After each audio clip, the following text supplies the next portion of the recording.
욥기 36장은 인류의 네 번째 담론에 대해서 얘기를 하는 건데요. 인류의 그 네 번째 담론에서 분해를 해보면 1절부터 15절까지는 하나님의 지배에 대한 지혜와 공평한 정의를 말합니다.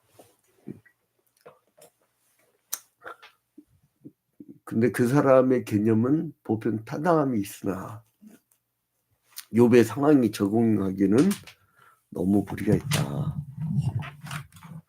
잔혹한 하나님이 되고 말이죠. 그래서 이제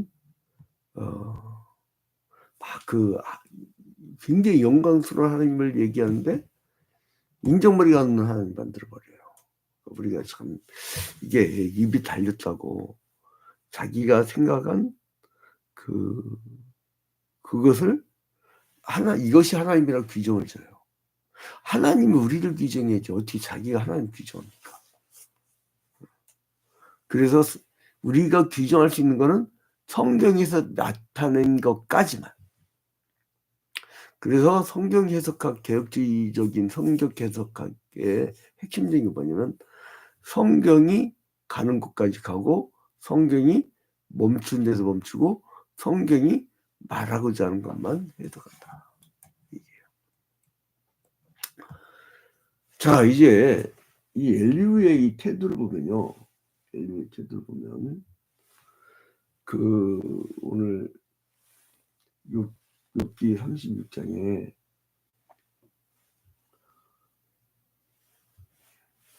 이 사람이 이제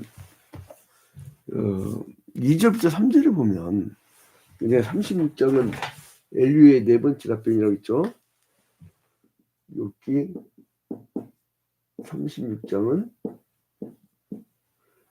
엘리후의 네 번째 답변.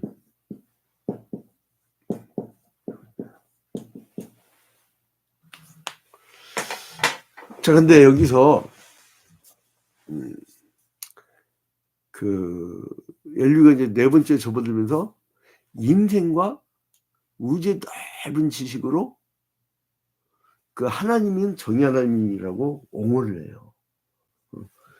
2절 보면 2절을 보면은 나를 잠깐 용납하라. 내가 그대에게 보이리니 이는 내가 하나님을 위하여 아직도 할 말이 있습니다. 내가 먼 데서 지식을 얻고 나를 지으신 이에게 의를 돌려보내자. 여기까지는 똑같아요. 그죠?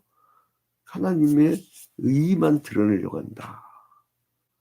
근데 처음에는 믿음의 어떤 고백이 같은데 점차 달라지죠.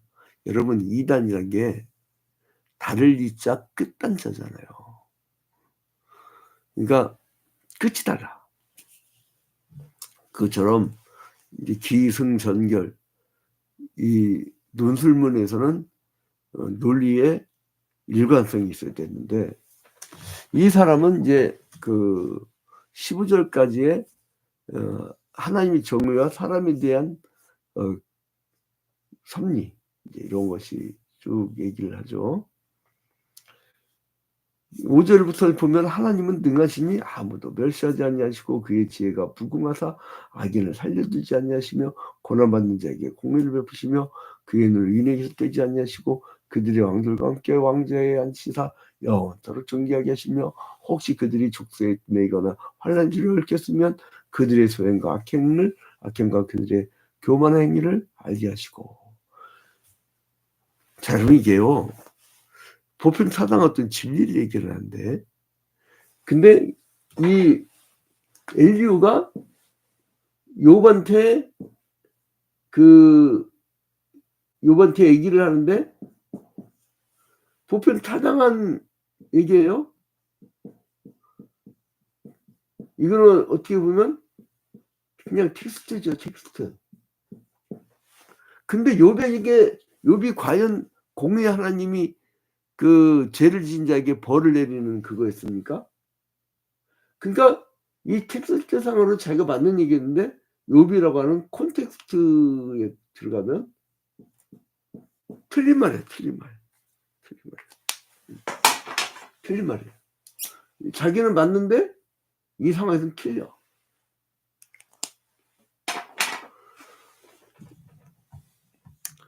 근데 여기서 복종하는 자에게는 하나님이 축복의 약속을 주고, 불순종하는 자에게는 이제 경고 주고 환난을 처리한다. 이건 이제 신명기적 사관이라고 해갖고, 이미 신명기에서 너희가 계명을 잘 지키면 축복을 주고 계명을 어기면 저주를 준다. 이게 신명기적 관점이거든요.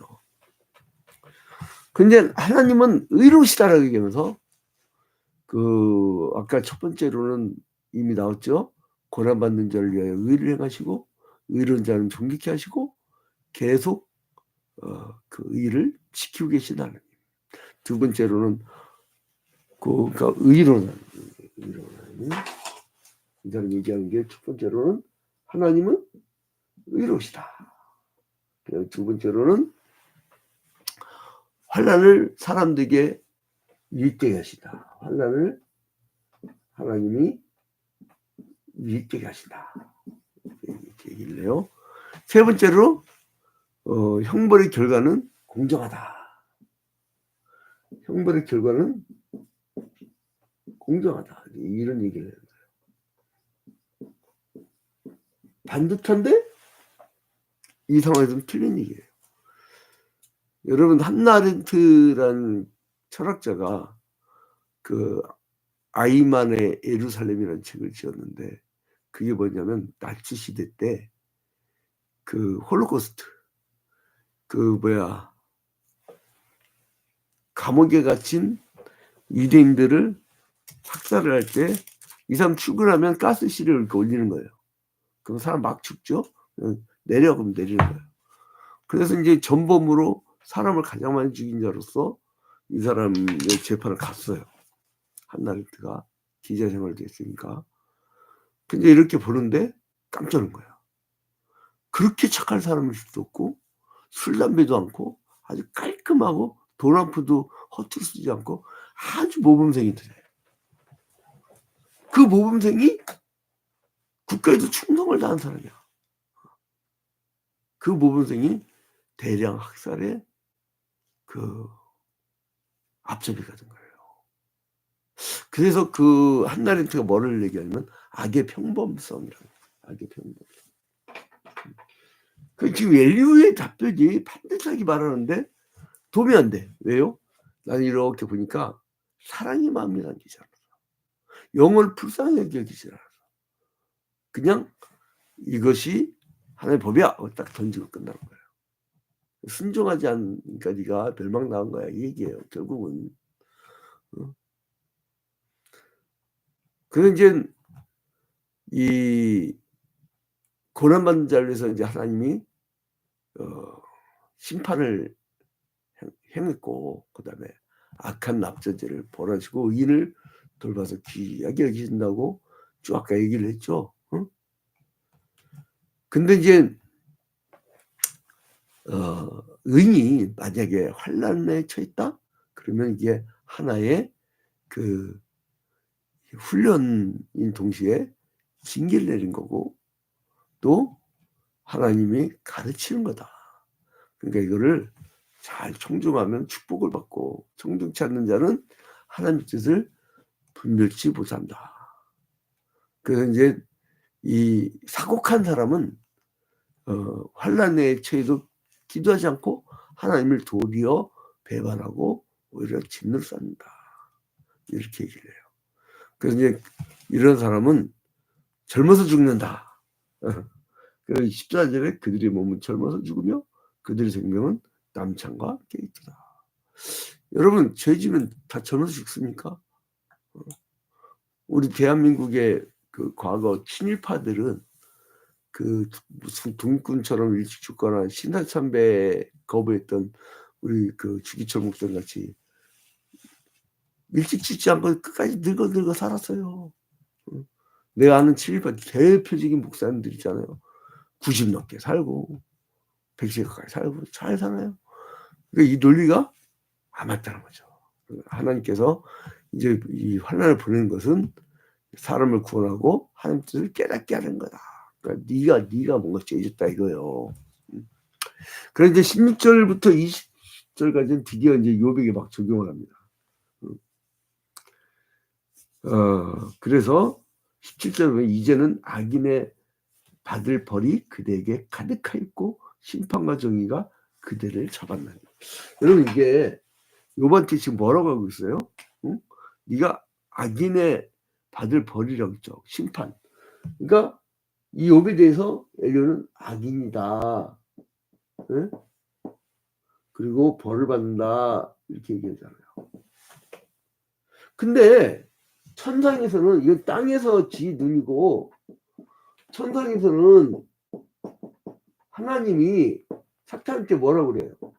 응? 하나님이 당대 최고가 하는 의인으로 하나님은 의인이라고 했다. 의인이요. 관점이 이렇게 달라요. 그래서요 사람들이 주장을 가만히 보면은 특히나 종교 생활에서는요 내가 얘기하는 거 아니에요. 하나님이 말씀하시는 거죠. 내가 성경을 읽는 게 아니에요. 성경이 나에게 말씀하시는 거죠. 근데 인간은 막 만들어내. 굉장히 옳은 얘기예요. 그래서 굉장히 무서운 설교가 뭐냐면 여러분 성경 본문을 가지고 본문을 씨름하고 본문에서 말하고자 하는 의도를 전달하는 게 아니고 막 미사역으로 막 그냥 하나님은 사랑이시고 그 권력자도 사랑하시고 다 사랑하시고 니들은 권력의 복종이라고 쭉 얘기하는데 굉장히 옳은 말이야. 옳은 말인데 틀렸어. 현실로 가면 이게 틀렸어. 그래서 누가 얘기했는데 까먹었는데 누가 얘기냐면 인간은 종교를 만드는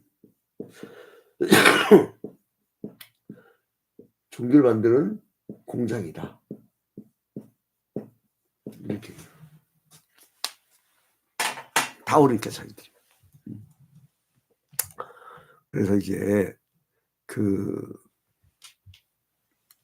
오히려 너는 밤과 이 고난 중에 교훈을 받는 일보다도 고난으로 말미암아 죄를 택하려고 하는데 너 그걸 삼가라. 이렇게 얘기를 해요.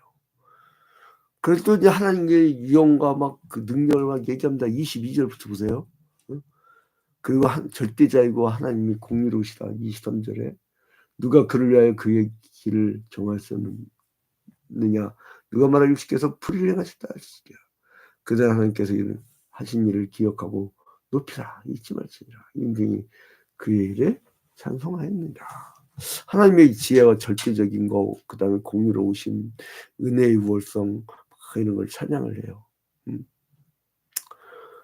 그래서 이제 이 인생에게 환란이 임하는 것은 환란이 있다는 것은 사람을 교육하고 훈련하고 징계하시려는 하나님의 수단이라는 것이 엘리야의 눈치였어요. 그리고 이제 엘리야가 이 역사라는 이 주장은 욥의 새 친구처럼 욥의 새 친구하고는 좀 관점이 다르죠. 이 엘리야가 등장하기 전에 새 친구들은 욥을 뭘로 봤어요? 권선징악 그리고 인강부. 네가 뭐 죄졌으니까 너 이렇게 형벌받는 거야. 여기 이 친구들도 욥을 뭘로 봤냐면 죄인으로 봤어. 죄인.